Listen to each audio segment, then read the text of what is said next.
Hey, what's up? It's Jim, and today I'm going to talk about Mystery Science Theater 3000, episode 1306, Demon Squad, or the 223rd episode of Mystery Science Theater. This is a big episode because they brought Joel back to go into the theater and riff again, and he is the host throughout this episode, which I never thought we'd get that again.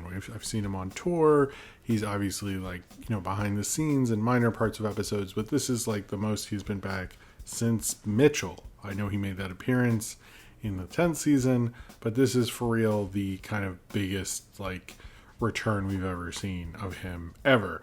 And it was really good, actually. I really like it. It's not necessarily his greatest episode ever, but it was still really, really good. As well as saying J. Elvis Weinstein come back both as Dr. Ehrenhardt, which I guess he was in the last one, as well as Tom Servo again.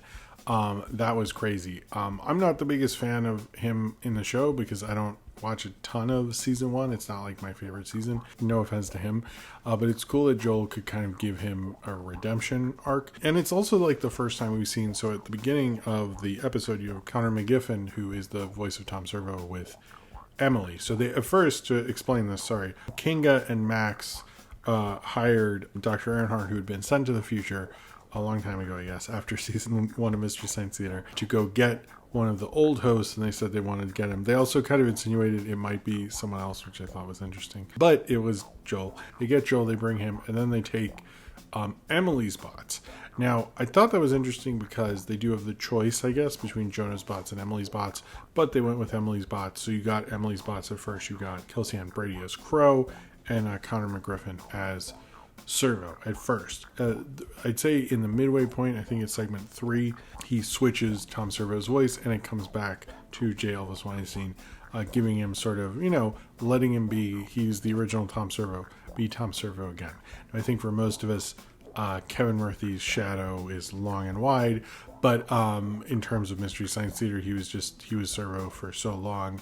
And I also think Baron Vaughn does a great job as well. But it was nice to see him come back. I thought he was very funny. I think it's maybe one of the funniest times we've seen J. Elvis Weinstein on the show at all. It was also cool seeing Joel back in general, because you got things like him and Pearl Forrester interacting, because you're like, oh right, they never talked. She was there after, and you're like, oh yeah, right, because she was in 7 and 8 and more stuff like that. I don't know if they interacted in 10. Maybe I should have watched that return, but however, that was a cute thing. Also, him criticizing their invention exchange and explaining how it was in vaudeville and all this stuff. That was amazing. That's how I'd expect Joel to act with people, to be honest with you. I thought that was really funny. But yeah, I think this is probably the first episode ever where it's kind of a weird combination of different people riffing. And I know they've been trying to have different combos of people. It is a different vibe than kind of you have usually the host, the two bots, and it's fairly consistent. You do have voice changes, obviously, but it's sort of consistent. And when you're watching this one, it does feel different. It doesn't feel as an organic chemistry, but it did work. They do have chemistry with one another.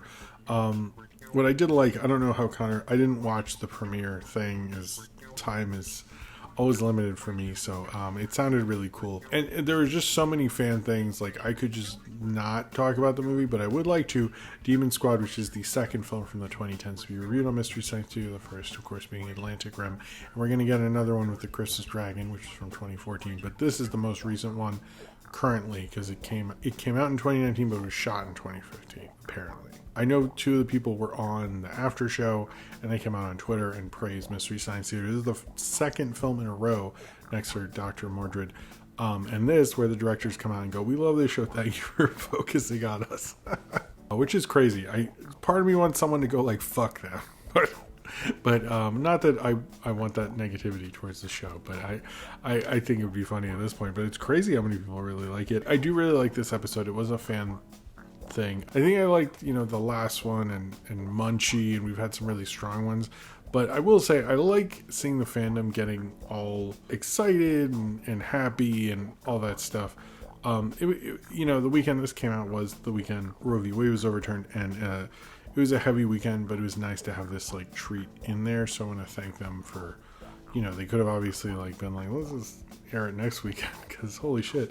But I'm glad they did, and I had a really good time with it. I liked almost, I know some people don't love Kelsey Ann Brady's Crow. I actually do like her, and I like the combo of, the servo nobody ever gives much time to, and the new Crow, who's like, I guess, controversial, even though I think she's perfect as Crow.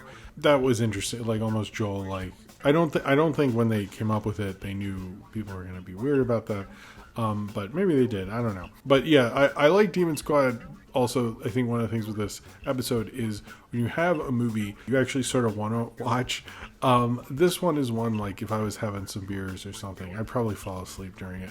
But I stayed awake, don't worry, during this. And the whole, like, paranormal New Orleans thing was totally bizarre. I was just like, what the fuck is this with, like, the steampunk thing and, like, everything like that. It was just very bizarre. I will give it credit for it. It's not, it felt like an asylum movie. It wasn't, and it didn't rip anything off. It was original. Like, I feel like, you see some of these nowadays and they just rip off bigger movies, and unless like I'm missing something or was also trying to do Doctor Strange or something, like I give it some credit for that. But yeah, it was not like a great movie, and a lot of the riffs were really great. I like the energy to it. It did end like really suddenly. It felt like there should be more, like, so the bots go back, Joel is leaving, I guess, I don't know if he's doing the next one or if he's coming back again or anything like that. So it was cool to see him back. If you're a fan of Mystery Science Theater who is more like into Joel and you don't really like Jonah or Emily or something, then this was a good, like, return to form kind of episode. I don't think it's his, like, greatest or anything, but I think it's, like, on par with his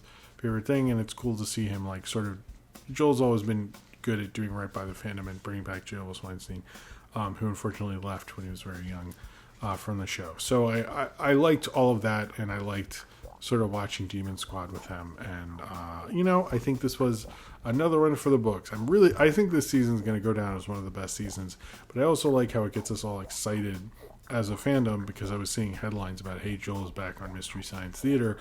So I think that's actually a pretty cool thing and a good thing. So anyway, I was very happy with Demon Squad, and I'm always happy to see Joel back again. So if you have seen Mystery Science Theater 3000, episode 1306, and you would like to talk about it, then comment below in the comments and subscribe if you would like to.